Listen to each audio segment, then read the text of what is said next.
नमस्कार आप सभी को। और आज का ये जो वीडियो है ये हम कुछ ज्योतिष के जो कुछ सूत्र है उसके ऊपर मैं बात करूंगी और एक ही प्रिंसिपल में मैं बात करूंगी।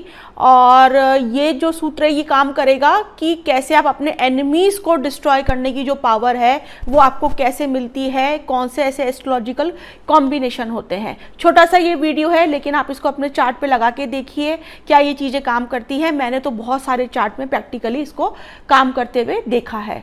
तो सबसे पहले ये इस योग को बोलेंगे एक तरीके से काली योग, मतलब शक्ति योग। मतलब अगर ये कॉम्बिनेशन चार्ट में है तो ऐसे इंसान के अंदर काली की शक्ति है। उसको कहीं ना कहीं जब भी उसकी लाइफ में कुछ मेजर प्रॉब्लम आएगी तो उसके अंदर वो शक्ति आएगी काली की, और वो अपने एनिमीज को, अपने दुश्मनों को, अपनी नेगेटिविटी को, अपनी विपरीत परिस्थितियों को खत्म करेगा पूरी तरीके से। वो इंसान, वो शक्ति उसके अंदर छुपी हुई है। और ये कैसे देखते हैं हम बर्थ चार्ट में? सिंपली ये चंद्रमा से देखा जाएगा पहले ये कॉम्बिनेशन।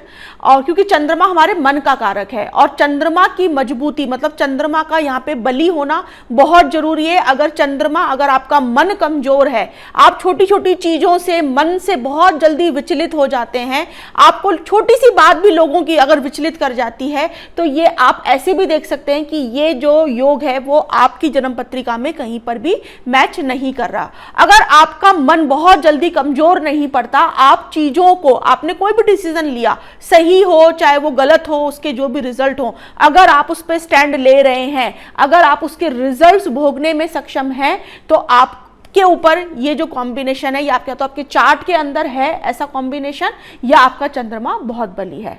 तो चंद्रमा से देखेंगे हम।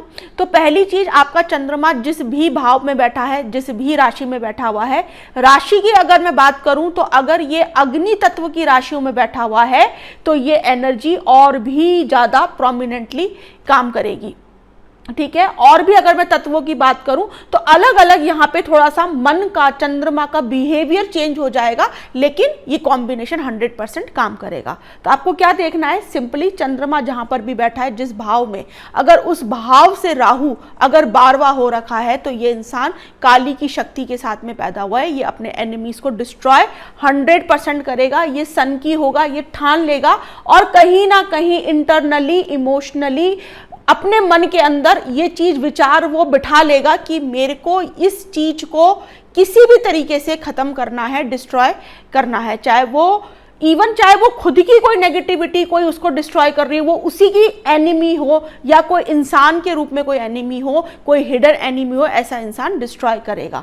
इवन अगर चंद्रमा से राहु छठा बैठा हुआ है तो भी ये योग बनते हैं। उसके बाद में अगर चंद्रमा से 11वें भाव के अंदर अगर मैलेफिक प्लैनेट्स बैठे हुए हैं, मतलब पाप ग्रह बैठे हुए हैं, मतलब सूर्य, मंगल, शनि, केतु, राहु, अगर ये चंद्रमा से 11वें बैठे हुए हैं तो भी इस इंसान के पास में शक्ति है अपने एनिमीज को पूरी तरीके से खत्म करने की और डिस्ट्रॉय करने की। जब भी इसके जीवन में कोई भी नेगेटिव परिस्थिति आएगी तो इसके अंदर वो काली जो है वो कहीं ना कहीं जग जाएगी।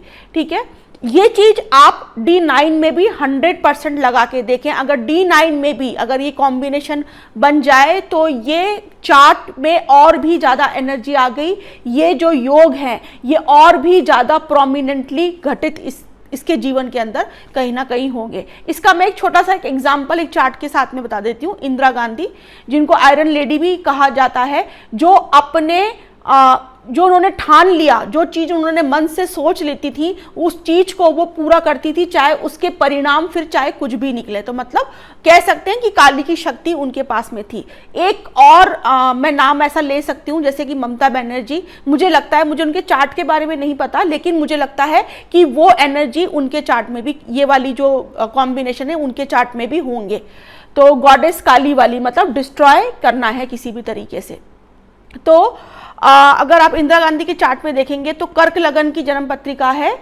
7वें भाव में चंद्रमा बैठा हुआ है मकर राशि का और राहु उनके छठे घर में बैठा है। तो यहाँ पे ये जो कॉम्बिनेशन है ये हो गया कि चंद्रमा से 12वां हो गया राहु।